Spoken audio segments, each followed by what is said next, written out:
So a few weeks ago, I had the opportunity to sit down with Dr. Benjamin Hardy, who's the author, one of the co-authors of The Science of Scaling. And there's a co-author on that book named Blake Erickson, who's also a Latter-day Saint. So I wanted to make sure that we got him in the studio as well. And this is that conversation. And it turned out as a phenomenal conversation. You're going to benefit so much from his perspective on setting goals, on why we should be ambitious and actually try to scale things that we do in the church, when I think naturally we want to just go with the flow. And if God wants us to do more, he'll bless us with more, right? And Blake's approach and perspective on faith and putting faith in motion and faith starting in our mind is just really, really motivating. You're going to love this episode. This is one to share with any mission president you know, any bishop, any ward council, really to shift the mindset, shift the paradigm that leaders have when it comes to progress in a ward. And there's so many beautiful results that come from this, like unity in a ward, unifying people by aiming for a really impossible goal and seeing that you can do that together, and also just manifesting God's glory in this work when we try and do the impossible and realize that nothing is impossible to God. So if you want to learn more about this at the end, you can check out their book, The Science of Scaling. I've read it, love it, and would recommend it to anybody who's looking to improve. So here's my interview with Blake Erickson. All right, Blake, so in the book, The Science of Scaling, you're the missionary that's talked about. You're co-authored on that book. Maybe give us your perspective of that whole story or how it ended up in the book. So Dr. Ben Hardy and I, who co-authored the book together, we met due to my mission president being a mutual friend. And so his first kind of experience or anything he knew about me was me as a missionary, which is amazing. And it was the best time of my life. And so I'm happy that was his first impression. And this was in Brazil, right? You Correct. No, I was in Peru. My mission president's Brazilian. Oh, okay. Gotcha. And so his impression is kind of formed out of what my mission president said about me. And I was happy to, man. Anytime that we could spread the gospel call it worldly, like in a worldly atmosphere. Yeah. I thought it was a great way to unintentionally do so. So thrilled. And I think it was something that I was learning on my mission. Elder Godoy, who was our kind of area authority at the time, said your mission is a trailer of your life. And that always sat with me. I'm like, man, what am I learning now that's going to be applied later? Like, why am I learning this? And that was one of those moments where it's like, man, I'm learning this, so somehow that can be used in the business field. And it's followed and been true, and it's been fun to see. Nice. So you basically had this approach where, in the book you talk about, setting the floor, right? But where did this come from? Like, how did you get this? Was it just sort of intuitive to you to come up with this? Yeah. So when I started my mission, I heard that you should talk to everybody. So I'm like, okay, I'm going to talk to every single person. And so I was the guy that would go and talk to 200 people a day on the streets, grocery store, gas station, you name it, I'm talking to them. And I did that day after day, day after day, after day after day. And after a month, 2 months, 3 months, 4 months, I started looking back at the results and realized it wasn't really amounting to the ultimate goal, which was to convert people into the gospel, bring people into Christ through baptism. I felt like I was working super hard. I was talking to a ton of people and I was planting a lot of seeds, but those seeds weren't converting. And so when I looked at kind of what my ultimate goal was, which is I want to bring people into Christ now, I don't want to bring people into Christ necessarily later right now as a missionary, I realized I had to change my approach. And so rather than trying to convert everybody, I said, man, I need to go for the people that are already ready. One member once told me Jesus Christ never begged for anyone to hear his message. He just shared his message, and those that loved it came. And I was like, wow, because I was begging. I'm in the streets. I feel the gospel. I'm like, this is so incredible. Please listen. Please listen. Let me just have 10 minutes with you. And they don't want it. They're like, I'm Catholic. I'm good. I've already been baptized. I've got my own God. I'm like, no, please. And as I started to shift the approach to, hey, this is what we do. Are you interested? And people would be like, no, yes. And then we just spent time with the yeses. We saw results just automatically skyrocket. And so how I learned it was through a lot of error and a lot of unsuccess and no results. And I just got fed up with not having results. So the approach ended up changing because of that. Mm-hmm. Yeah, that's so fascinating. Especially, it's easy to get stuck in this routine as a missionary where it's like, wait a minute, they invited us over, like totally. Or anytime we show up, they'll let us in and let us talk at them, but they're not really progressing. So we're kind of like, but they'll let us in, and it feels like we're doing something when in reality it's sort of hard to step away from those relationships or connect them to the local ward or whatever. And so it's easy to get stuck in some of these things because it feels like we're making progress or that we're doing it, right? But that's not always the case. Right? Yeah, I think oftentimes as missionaries, we're like, man, let's go be busy. Like, we're teaching lessons, we're talking to people. But the moment it became about, man, let's get as many souls into Jesus Christ as possible, all of a sudden that member visit didn't make a ton of sense anymore, specifically spending 45 minutes with them, or all of a sudden teaching that person who loves you but has no intent of ever converting, all of a sudden didn't make sense anymore. And so when you just change the goal from, hey, I want to be busy, I want to feel like I'm doing good, to, no, let's just bring souls unto Jesus Christ, you started realizing pretty quick what made sense to do and what didn't make sense to do. So did this start, if I remember right, did this start with a goal at the beginning of your mission? It did, yeah. And maybe tell us about how that goal came to be or what you've learned about goals since then. So prior to my mission, my dad gave me a book called Drawing on the Powers of Heaven. Oh yeah, I read that. That's cool. By Grant Von Harrison. Yeah. And he was the first person to teach me that like faith works in life, not just in the church. And like you can really use faith to go get results. So as I'm reading this before my mission, I said, okay, the best place to practice this is in the mission. And I believe that when you set goals big enough that you can accomplish them, it forces God to get involved. And so I thought about, okay, what would be a goal so big that Blake Elder Erickson could not do, but with God, it could be done. And that goal specifically quantified was 100 baptisms in my 2-year mission. And I wrote it on a note card and I stuck it behind my name tag. And so it was there every time I took my name tag off, I saw it. Every time I put my name tag on, I saw it. And from the moment I started, I genuinely believed and committed that that would come to pass.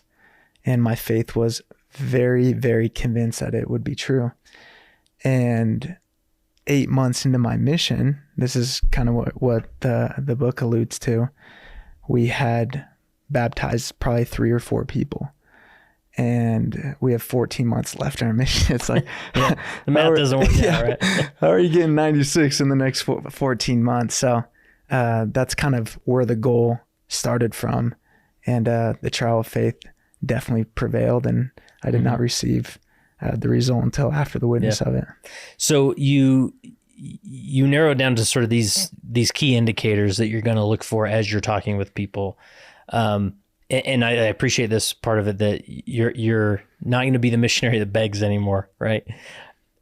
Like what's the story to get to that point? Like how did you shift that, or how did you start picking out these indicators to focus on? Yeah, so I believe in pattern recognition a lot. And in Lima, Peru, in our specific mission, there's millions of people in the street, which is a benefit for us, which meant I was getting tons of case studies every day of what was working, what was not working. If you contact 100 people a day and you start paying attention to what works and what doesn't work, you're going to start realizing that there's similarities. Some of the similarities that I found was every time that somebody came up to me and they said, in Spanish, it said, soy católico, and went like this, which was very, very common. Anytime I invited them, I went like 1 for 10. I went 0 for 10,000 with that specific response. Or when we invited somebody and they would say things like, oh yeah, if God, like if in Spanish to say like, si Dios quiere, if God wants me to. And I just realized there was no commitment there. And so I started paying attention, like what was not working. And then those that were progressing, I said, what worked? And so over time, after thousands, tens of thousands of contacts, I started seeing when people respond like this, when they look like when they look at our invitation or give us eye contact or genuinely care, there's a higher success rate. And so a couple of the patterns that I recognized off the bat was when people were not married, which is a common thing in Latin America, it's very difficult for them to get baptized because they have kids. They'd have to separate or get divorced, or they'd get married, which getting married was a very lengthy process. And in D&C 4, it talks about like the field is white now, like you're ready to harvest now. And so we concluded that people that were not willing to get married right now were not people we were going to teach. And so we'd ask them in the contact, are you married? No, I'm not. Okay, are you willing to get married? No, I'm not. Okay, come to church on Sunday. We love you. We hope to see you there, but we're not going to teach them. A second one was, it's very common to work on Sundays. And a lot of them do taxi or kind of Uber driving. And Sundays, like they have to work, or at least in their mind. And for those that are not willing right now to leave that work, they wouldn't ever be able to progress because they never come to church.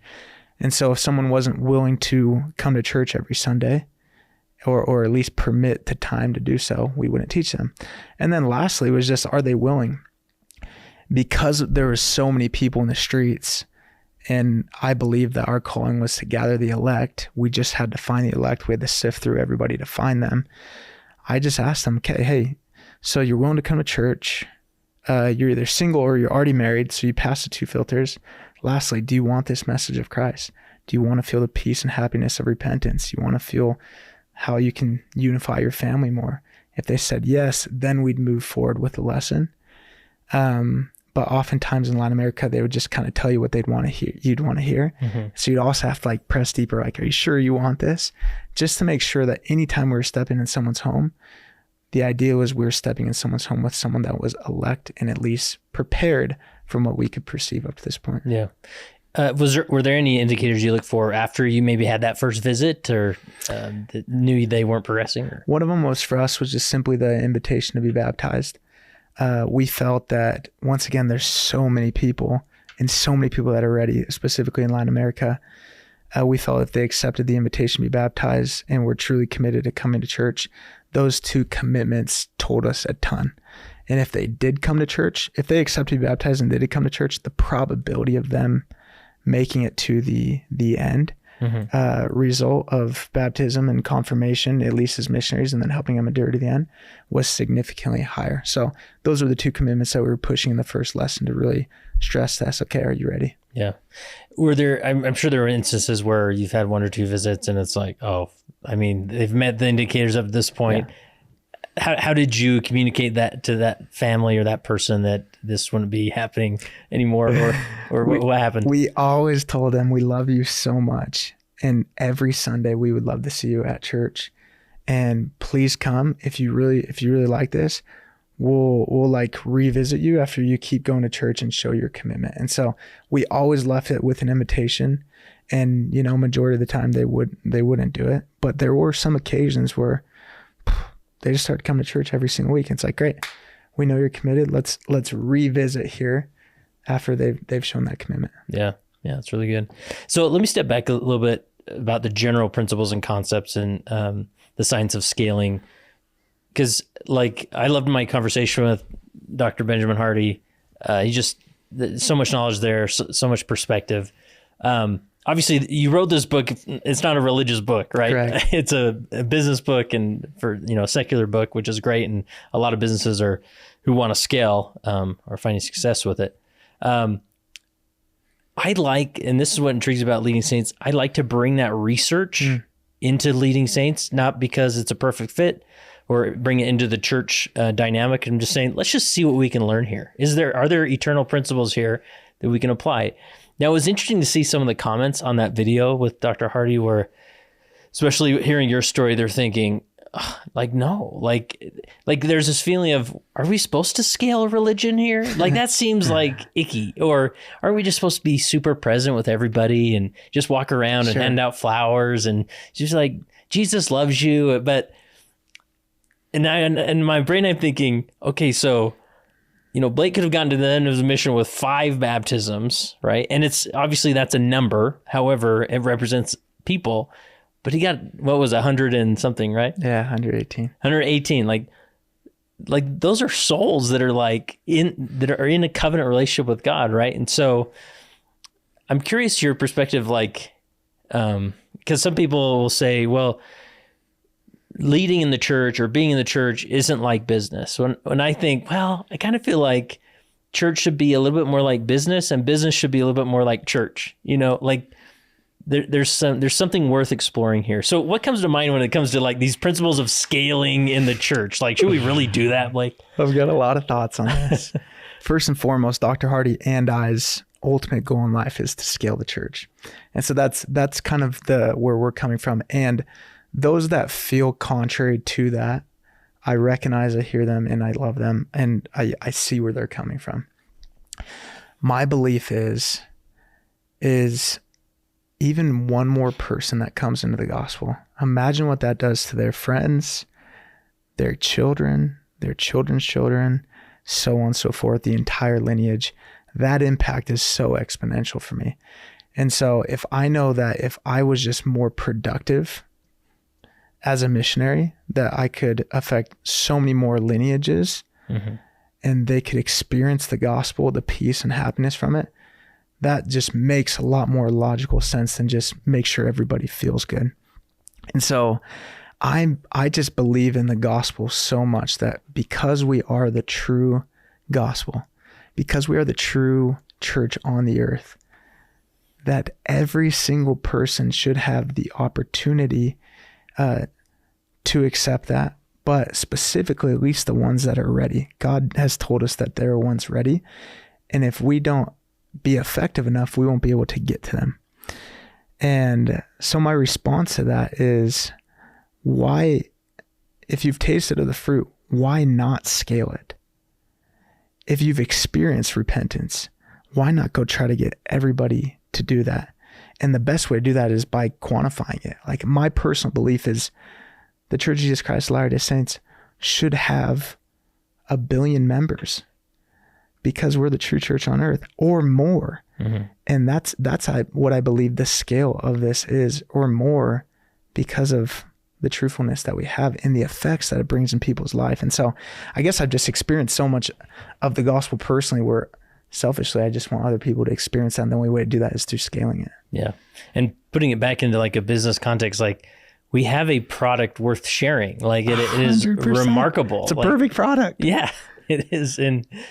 And so the more we can just figure out and accelerate how to share that, the better the world is. Right? Yes.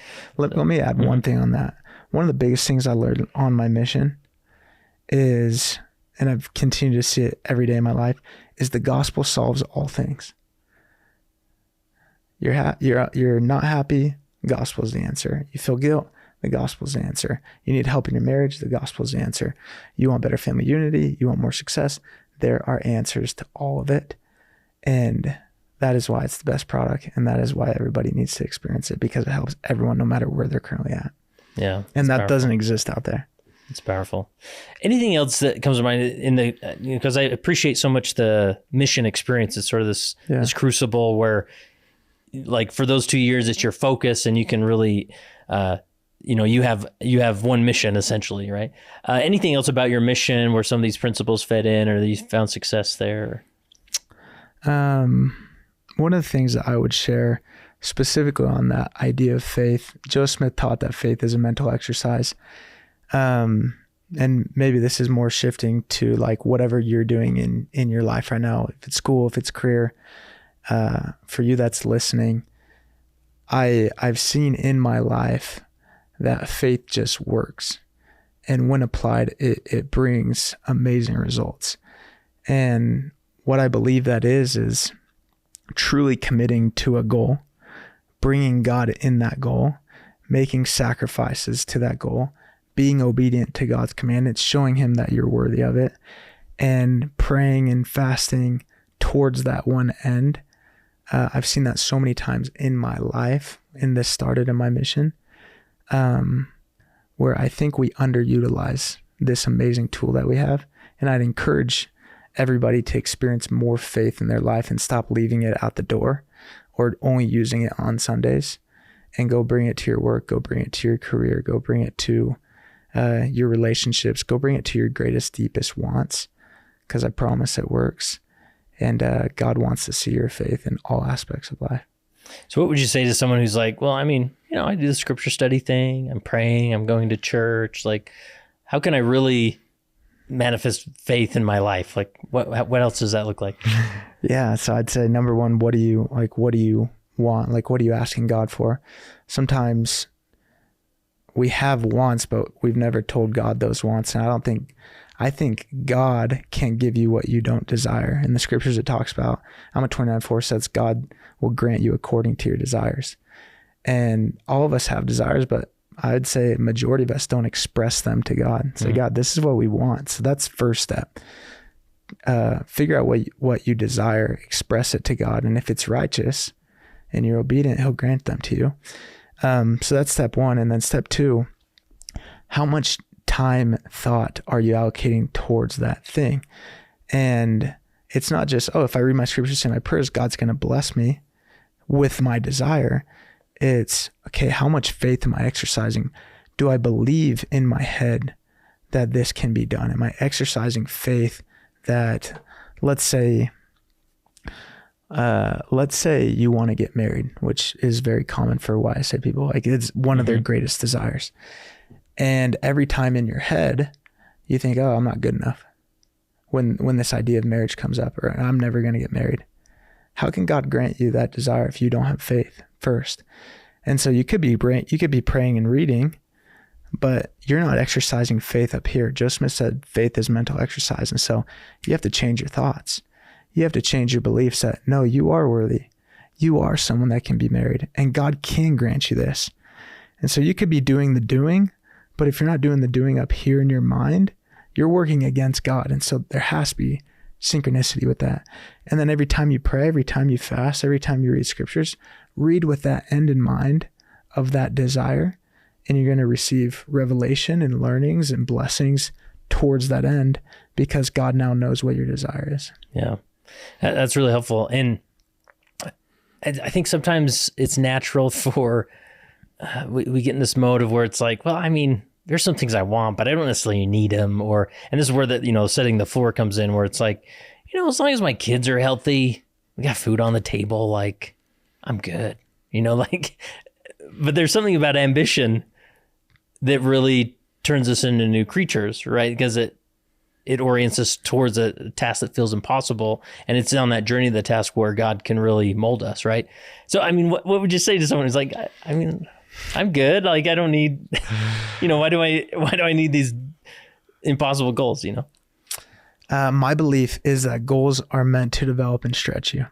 And so if you're at a spot where it's like, no, I'm good, that's not a bad thing to be good. Like, that's great that you're at peace with where you're at, but you're leaving potential on the table every time you choose to say, I'm good. I don't need to do more here because I'm good. For example, we recently set a goal with our business, an impossible goal. And that goal is strictly a business goal, but it's forced me to transform every area of my life. It's forced me to lose weight. It's forced me to be a better husband. It's forced me to really rely on God and be a much more spiritual being than I was before. And so that's just the byproduct of going for impossible goals. And so it doesn't have to be a business goal, but when you're going for a high goal that requires the best of you, it's going to force you to get better and upgrade in every aspect of your life, which is the divine plan of God. You are here to develop. You are here to become your absolute best self in every category of your life, not just one. Like, God wants you to be super spiritual, yes, but he also wants you to be in shape. He also wants you to go succeed as a husband, dad, father, businessman. He desires our success in all aspects, because in turn, that's going to help us become the best future gods that he can have. Yeah. I think sometimes we oversimplify like the eternities, where we think we get to heaven and you just get to eat pie all the time. Like, it's just, there's no consequences to our actions. But in reality, according to our theology, no, we actually become the type of people who don't want pie all the time. We actually want what's good for us or whatever, right? Yeah. And I have to remind myself, I'm like, I can either learn how to eat healthy today or sometime in eternity. I might as well do it today, right? Because I'm going to have to do it at some point, right? Yes. And not that it's this burden, but it's like, because I want to be better. I want to be more like our Father in heaven. And so these ways that stretch me change me. And that's a positive thing, right? Amen.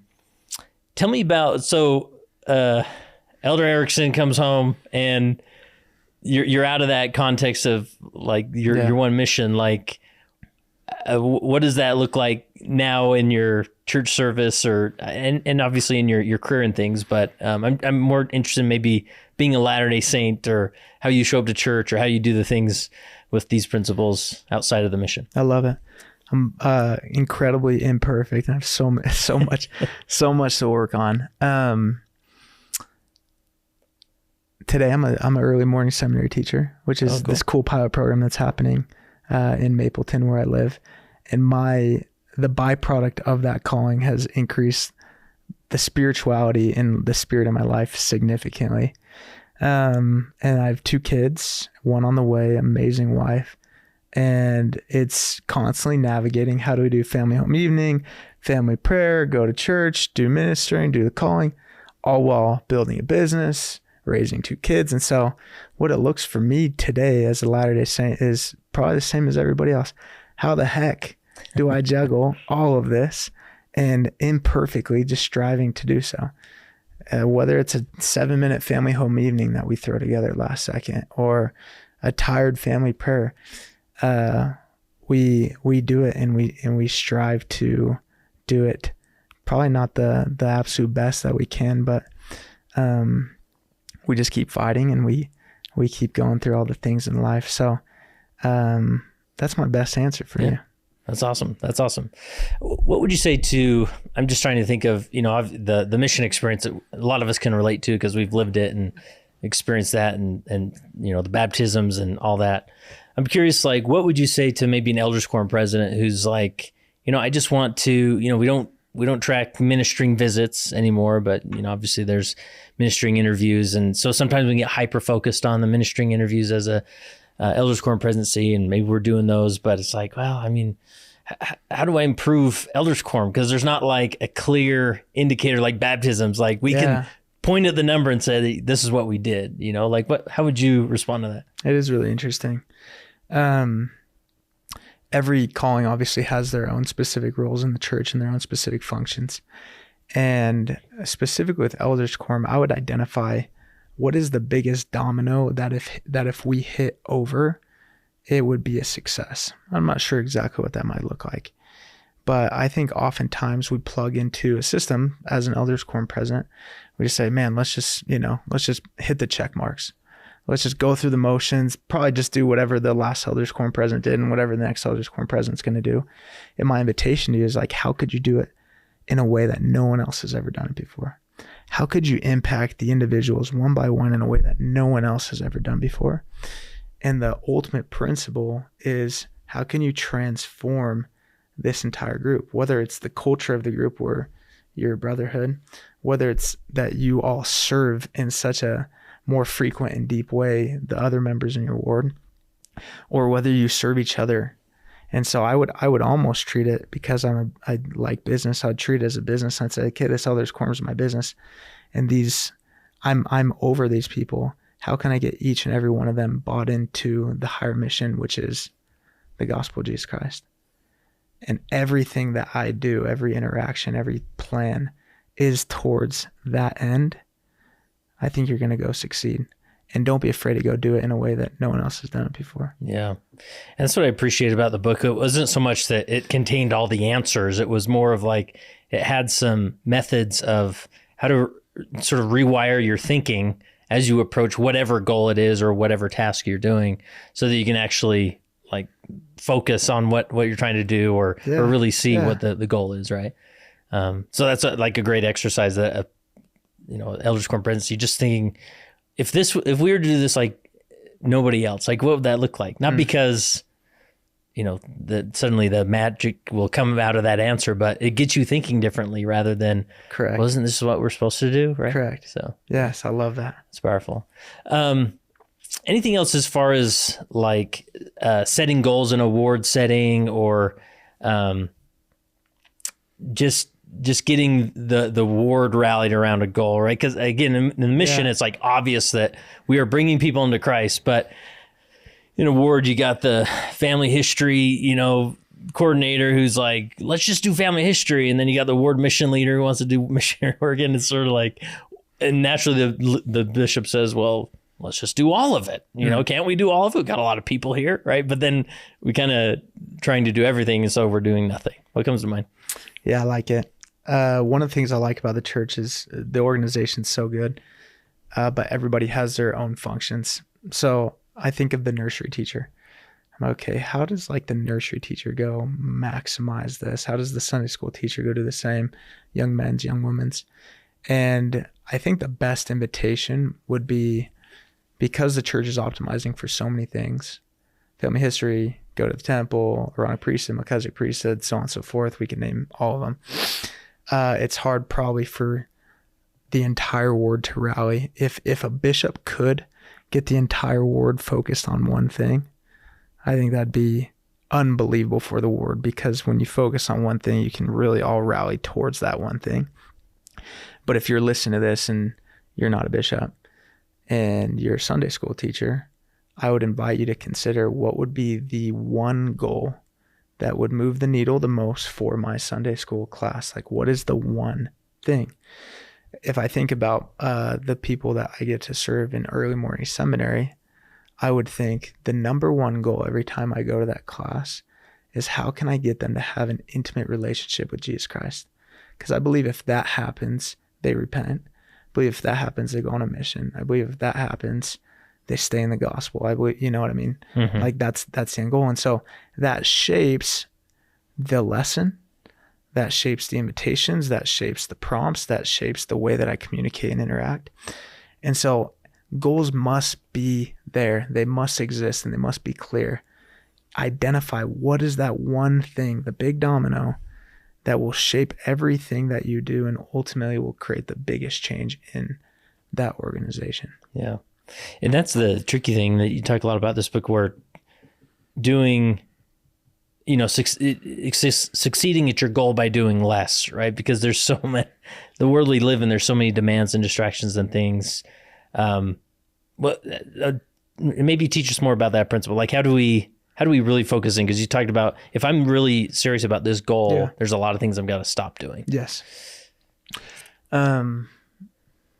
I'll give a personal example outside of church, and then I'll bring it back to church. So when we started this business, I had a podcast I was doing. I had a real estate portfolio, another business, door to door. I had my hands in a lot of different baskets.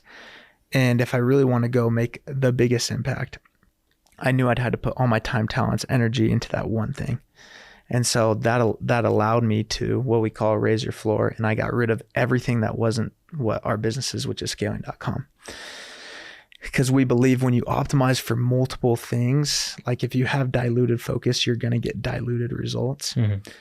And so if I'm in my calling, I'm trying to do like multiple things. I'm trying to get every single person like me. I'm trying to get all the ministering visits in, and I'm trying to make sure every family on welfare is taken care of, and all the different responsibilities that you have. There's probably going to be a dilution of results. But back to, once again, I keep going back to this, but if you can focus on what is the North Star, it will simplify everything else. It'll become a lot more clear the things that you really need to do and the things that you really do not need to do. And your time and productivity, just like me on my mission, a lot of things, the moment it became clear what the North Star was, I wasn't doing member dinners. I wasn't doing, a lot of the common activities that probably a lot of other missionaries were doing to feel busy. We really just focused on what is the one signal, and everything that wasn't the signal, which moves the needle to the goal, everything else became noise. And so I just go back to that big domino, like what's the true thing we're optimizing for within this role? And I think Christ is probably at the center of the answer to all those. Yeah. And I would imagine like sometimes it feels really like permanent. Like if that's our focus, our goal, that has to be our goal for the next 5 years or whatever. When in reality, it could be a 6-month thing, or the target constantly moves. Yeah. And that's okay, right? Totally. Yeah. 100%. Yeah. That's good. Any Any advice come to mind when, you sort of have that North Star, you as a leader know you want to go, or maybe you counsel together as a word council and sort of figure out what that North Star is. Any advice on like onboarding people to that goal? Because maybe the rest of the word's like, that's stupid. I don't want to do that. Or why do we have all these, initiatives or efforts when I don't want to do it? I don't know what comes to mind. It's super valid. And everything that I've done in my life, there's always this. So not only in church, but this exists always, especially if you're a leader. How do we get the team enlisted? Like, how do we get everybody together, united?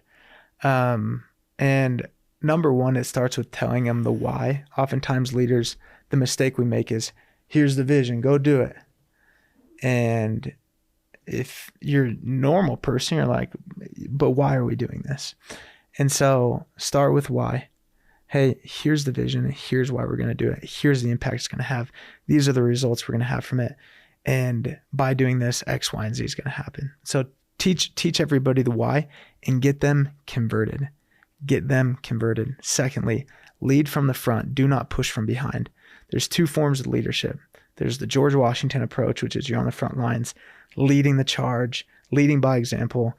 Or there's the other like coaching approach, which is like, all right, you guys can do this, pushing from behind, but you're not on the field. The most effective leaders are going to be the George Washington, where it's like, okay, here's what we're doing. And by the way, Bishop, I'm the bishop. You'll see me there. Mm-hmm. And by the way, every word activity, I'm going to be there. Every temple night, I'm going to be there. Like if I'm saying this is important, you're going to see me there also. And I think sometimes as leaders, we make the mistake of like, okay, this is important, but I don't necessarily have to be the one leading out on it. And you have to lead from the front. And our company, we teach companies how to scale. Every single thing that we teach, we first do. And we would feel hypocritical teaching something that we don't personally apply ourselves. So I'd say that's principle 2. And then 3, you're always going to have people that feel friction towards that. Go minister to them one by one. Hey, I've noticed that you're not totally aligned with this goal. Tell me why. And I'm not here to attack you. I'm just interested. Tell me why. Let's see how I can help. And I promise you, going one by one, like specifically to those people where there's a lot of friction, one conversation, you could get them converted. Okay, so I understand you have this concern, this concern, this concern. Okay, how do we overcome that? Can I get you behind? Can I have you get behind us on this? Having you on board is going to affect so much of the rest of the ward or your group. And sometimes that's what it takes. Obviously in a ward, you can't fire somebody or cut them out. And so it's, you gotta go convert them. Yeah. And often it's that one-on-one basis that 100%. Is the most effective. Sometimes right? You just want to be heard. Yeah. It's like a bishop. This is all I needed. I'm good. Let's go. Yeah. Yeah. And there's often so many questions, in the leadership world of the church about how do we establish unity in a ward? We always want this unity, and I always joke that we always default to, well, let's have a pizza party, and maybe if we eat pizza together, we'll just magically be unified, right? But there is something about like a leader leading the charge on an impossible goal, or this vision and effort that's really focused, and inviting people to be a part of it. And then by the end, like when they look back, see, look what we did together, like, man, you just love everybody, because it's like we've been on a journey together, and we're a different body of people because of that. I love that. It's powerful. I love that. As you are mentoring, coaching, businesses when it comes to scaling, we've probably talked about some of these already, but what else are they struggling with when it comes to scaling? What are the big missteps that they make, or where do they trip up? The first one that comes to mind is, and this is the most common flaw in scaling and growth, is you think you got to get there by doing more. Mm-hmm. So in business, we got to just go sell more of our product. Our philosophy, back to your idea of like doing less, is sometimes it's less, but also sometimes it's different. Mm.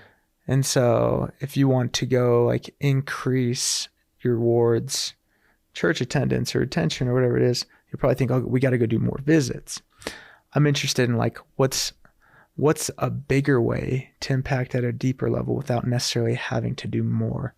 And just that thought process in itself is always a very productive thought process of, okay, we want this result, rather than consequently always habitually thinking, okay, we get there by doing more. What if you pause and said, what could we be doing different to get that greater result without necessarily doing what we're already currently doing? The second one is look where you have false requirements or assumptions. The best thing I could probably give you as an example is, as a missionary, you might think that in order for you to find somebody to be baptized, you have to knock on X amount of doors. That might be a false requirement. Maybe you're just 1 or 2 members away. We have false requirements in everything that we do. In our business, we thought we had to do events in order for people to be very attracted. After a month or 2 of selling our product, we took events out. And not only did we not see anything change, we actually saw more people come in.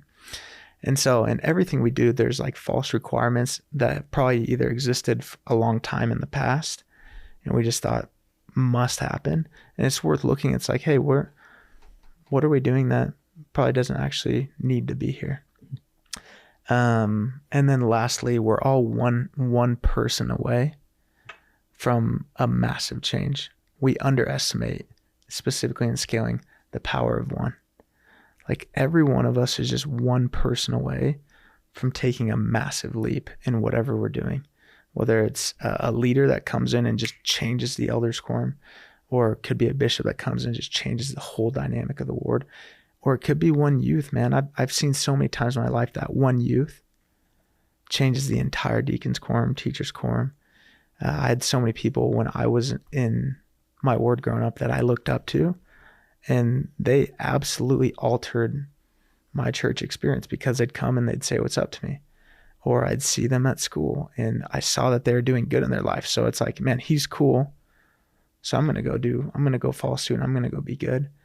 And we're all just one person away from a massive leap. Yeah.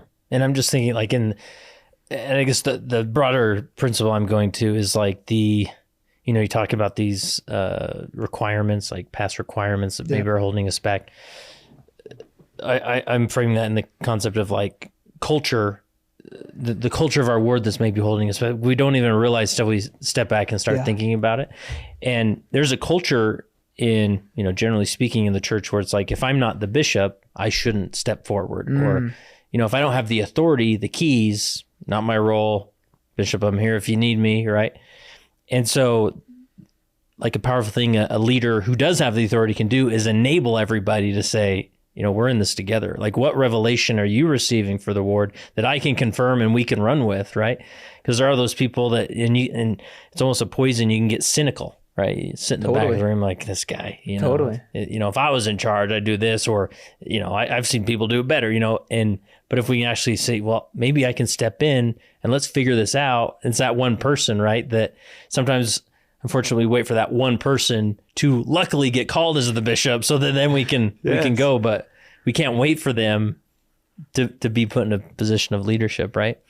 And then just the cultural dynamics of, because this is where like that setting the floor principle is so powerful for me, because I'm thinking it's so easy. Like we have such a tradition and there's handbooks and policies and routines that we kind of, we can walk into any building on Sunday and we kind of know what's going to happen.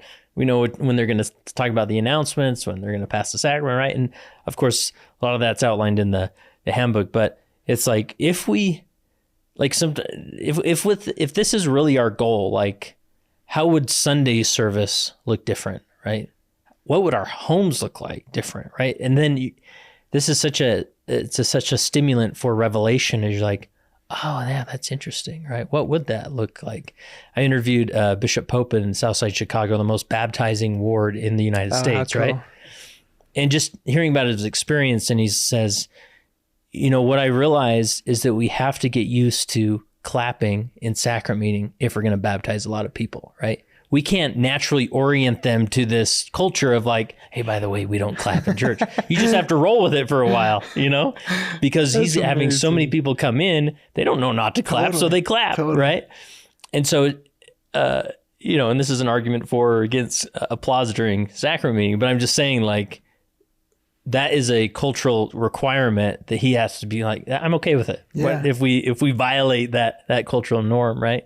And so to me, it's always just thinking, what are the cultural implications that are almost invisible that are holding us back from scaling? Right? That's really interesting. And the more you think about it, the more you can probably come up with. That's what, going back to your example of, if we were to do this differently, that can suddenly these cultural, limits start popping up. Be like, wait, who put this here? Like, I don't know. That's just how we do it. Well, let's get rid of it.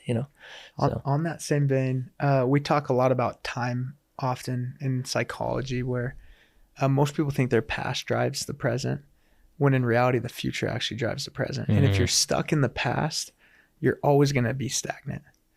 The only way to unlock growth is to be operating from the future. And so if we're always thinking about like, oh, this is how it's always been done, or this is just what the culture is, and that's what drives today, you're always going to see a level of stagnancy. But if you're saying, hey, we're going to be the highest baptizing ward, or we're going to keep baptizing, exponentially, then that's going to change how the present currently is versus operating from the past.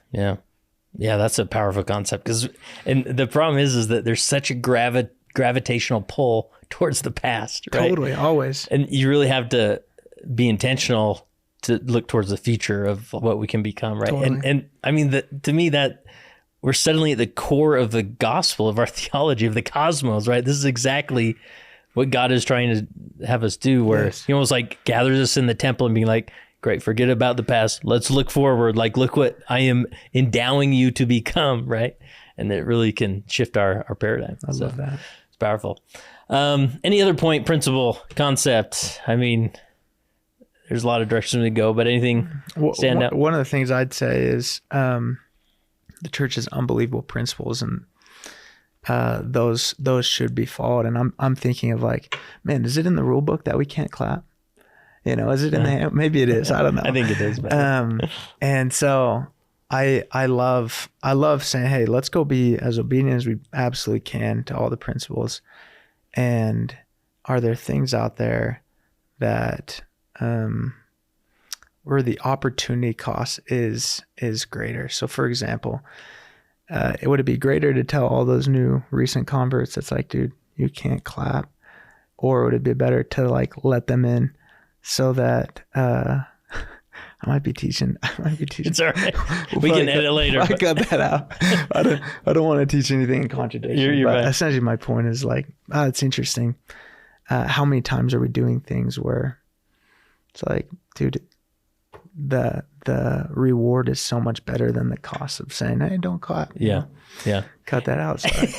No, that's fine. But because there are these parts that it's like, we're not trying to like go against policy or having, and that's always the friction at times, right? The tension where it's like, I just need to set that aside for a minute. We'll come back to it. And that's the power of, we've been given priesthood keys to govern the church in our area, right? And so use them, and that's okay. That's okay. So I'm curious. I want to see if there's anything else with your early morning seminary experience, like if other early morning seminary teachers are out there. What have you tried? What's working? Just in general, whether it's related to scaling or not. I'm definitely figuring it out. One of the things that Stephen Jones recommended me to do is he said, go to each one of your members in your class and have them do an anonymous question. And the question essentially is, what is the question that weighs heaviest on you? And it could be about the gospel. It could be about, maybe a sin that they're struggling with, or an addiction, or maybe it has something to do with their sexuality. But they could just be totally vulnerable, totally anonymous, and put in this basket. And so one of the things that we've done recently is that, and we'll take those questions out, a couple every class, and we'll hit on those. We have lessons for every single class, but I think some of the most meaningful are going to be the ones that are on their hardest topics, or their biggest questions, or the biggest things that they're going through. And so what that taught me is, hey, how can we let them drive a little bit more of the discussion of what's being taught? How can we tailor this more to them, teach people, not lessons, and make sure it's really relevant? Because the 20 kids I have in that class are going to be very different than the 20 kids in the next class and the class after that. And so letting your approach be tailored towards the end in mind of, let's bring these kids unto Christ. But every single one of them, man, in that age, 14 to 18, are experiencing so much turmoil, so much identity crisis, trying to figure out what they want, who they are, and they could be molded so much. And so really tailoring it to the things that's most on their mind, and then being somebody that can be a believer in them and saying, hey, you are a star and God loves you. And I promise you that you can be every single bit that you want to be, and just giving them permission to go be great, and that someone believes in them at that age is one of the most important things I've seen, where I see these kids light up at one compliment or just saying, hey, I believe in you. Those last a long time. That's sweet. That's awesome. Well, Blake, this has been really informative, and a lot of, hopefully it's not our last time we get to chat and, explore some scaling in the church and so forth. If people do want to check out the book or your resources, where would you send them? So our books are all free on Apple Podcasts, Spotify, YouTube, The Science of Scaling. We just did another book called Time as a Tool. Give them away for free, and would love to have you read them. If you want to reach out, any questions, my Instagram is the Blake Erickson. Would love to hear from you. Cool. Awesome. We'll link all that. Last question I have is, as you, what encouragement would you give when it comes to scaling? If there's a church leader out there thinking, I don't know if we should scale anything. Isn't this just about one-to-one and, little by little? But what encouragement would you give? I would say no one has ever been moved or inspired or impacted by somebody playing small. And every single person in my life that I have seen play at a very big level or do things differently or decide to go for bigger goals are the ones that have moved me the most and have permanently changed me. And you're in a role and you're in a calling where you can do that. And that's exponential. The compound effect, that one person may go on to do unbelievable things on his mission, or he may be the next bishop or stake president, and he might follow suit. And so think of the compound effect of the way that you approach your calling, the way that you approach your role. And if we're not going for the absolute biggest that we can, we're leaving potential on the table. We're leaving impact on the table. And when you go for bigger, you just automatically the byproduct is you just follow suit. If you're going for $10 million in your company versus $1 million, the process and the way that you operate is significantly different. Same thing in your ward. If you go for exponential goals, if you go for scale, you will operate better as a bishop. You will, your processes, your systems, the way that you speak and prepare, and the system that you create and the culture you create just byproduct going for bigger goals will be better. It will be inevitable. And so going for scale just shapes you to become the best that you can be within that role. And when you don't go for scale, there's nothing really pushing you.